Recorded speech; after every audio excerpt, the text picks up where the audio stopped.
मेरी ना का मतलब सिर्फ ना ही है। अगर आप इसे इसी तरह समझ लें तो बहुत अच्छी बात है, वरना कल के दिन मैं यह बात घर में सभी को बता दूंगी। समझ रहे हैं ना आप राकेश बाबू क्या कह रही हूँ मैं? अपना पूरा साहस बटोर कर तेज स्वर में कांपते हुए रिया ने फ़ोन पर कहा। मक्कारों की तरह हंसते हुए राकेश बोला, तुम कल की आई, कौन तुम्हारा विश्वास करेगा? मेरा उस घर से बरसों पुराना रिश्ता है और सभी की नज़रों में मैं एक शरीफ इंसान हूँ, समझी तुम? अगर तुमने मेरी बात नहीं मानी तो तुम कहीं की नहीं रहोगी। इससे ज़्यादा कुछ सुनने की शक्ति शायद अब रिया में नहीं बची थी और उसने फ़ोन रख दिया। राकेश रिया की बड़ी ननद नम्रता का देवर था। शादी के बाद जब रिया ने अपनी ससुराल में कदम रखा तभी से राकेश की उसके ऊपर बुरी नज़र थी। रिया थी भी तो इतनी खूबसूरत, ऊपर वाले ने जैसे फुर्सत से उसे बनाया हो। स्त्रियों के अंदर ईश्वर ने यह एक खूबी जरूर दी है कि उनकी ओर जिसकी बुरी नज़र रहती है वह उन्हें तुरंत समझ में आ जाता है। ऐसा ही कुछ एहसास रिया को राकेश से मिलने के बाद हुआ।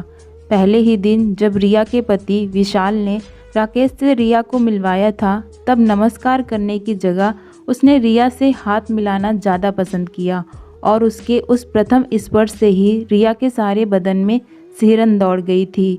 पर इसे अपना भ्रम समझकर रिया ने ज़्यादा ध्यान नहीं दिया। लेकिन जितने भी दिन राकेश वहाँ रहा वह किसी न किसी बहाने से रिया को छूने की कोशिश करता, उसके बगल में आकर सट कर बैठ जाता, जो कि रिया को बिल्कुल भी पसंद नहीं था। एक दो बार रिया ने अपने पति विशाल से दबी जबान में इस बात का जिक्र किया, लेकिन विशाल ने रिया को चुप करवा दिया कि तुम ऐसा सोच भी कैसे सकती हो?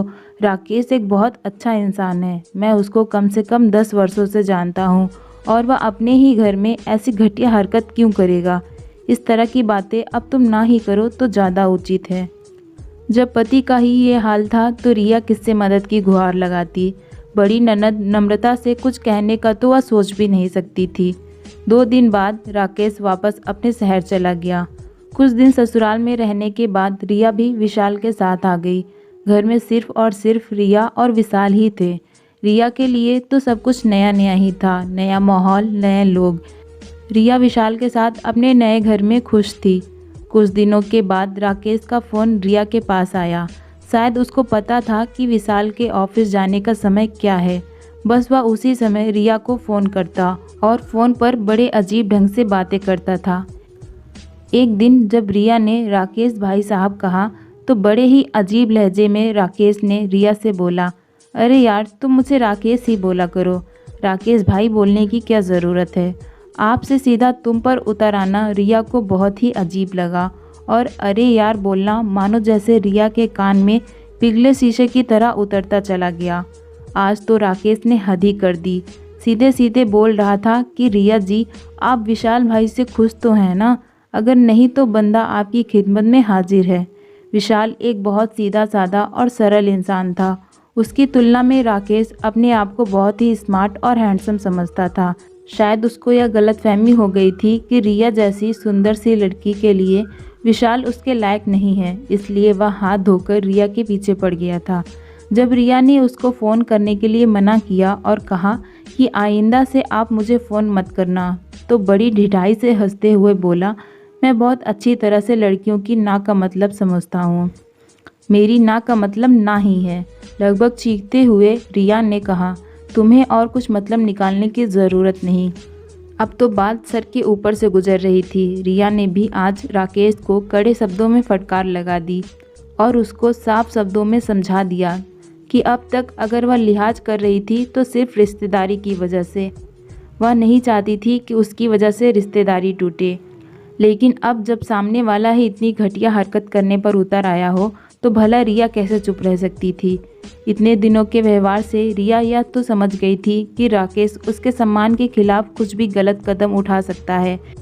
इसलिए अब तक जितनी भी बात रिया ने राकेश से की थी वह सारी बातें उसने फ़ोन पर रिकॉर्ड कर ली थी।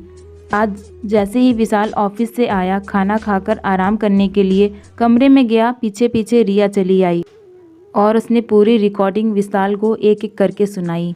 यह सब सुनकर विशाल को विश्वास नहीं हुआ कि राकेश इस हद तक भी जा सकता है। वह रिया को दिलासा देते हुए बोला, तुम चिंता मत करो, सब ठीक हो जाएगा।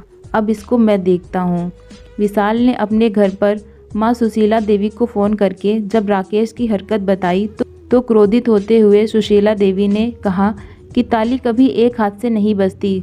जरूर रिया की कुछ गलती होगी। हम भी तो राकेश को इतने बरसों से जानते हैं। रिया तो अभी कल की ही आई है। अपनी बहू के विषय में माँ से ऐसे शब्दों की उम्मीद विशाल को नहीं थी। जब विशाल ने रिया के द्वारा दी गई रिकॉर्डिंग माँ को सुनवाई तो अपने कहे गए शब्दों पर सुशीला देवी शर्मिंदा हो उठी। उन्होंने तुरंत नम्रता के ससुराल में फ़ोन लगाकर नम्रता की सासू माँ को पूरी बात बताई और स्पष्ट शब्दों में कह दिया कि आज से सिर्फ और सिर्फ हमारा संबंध नम्रता से रहेगा। राकेश जी से कह दीजिए अब अपनी हद में रहे, वही उनके लिए ठीक होगा। जो हमारी बहू के सम्मान के साथ खिलवाड़ कर सकता है, ऐसे इंसान से हम वास्ता नहीं रखना चाहते। आज राकेश का असली चेहरा सबके सामने आ गया था। रिया की जरा सी समझदारी ने उसके ऊपर बहुत बड़ा कलंक लगने से बचाया। अक्सर रिश्तेदारी में इस वजह से लिहाज किया जाता है कि हमारे संबंध खराब ना हों, लेकिन जब लोग इस तरह की हरकतें करने पर उतारू हों तो अपने आत्मसम्मान से बढ़कर कुछ नहीं होता।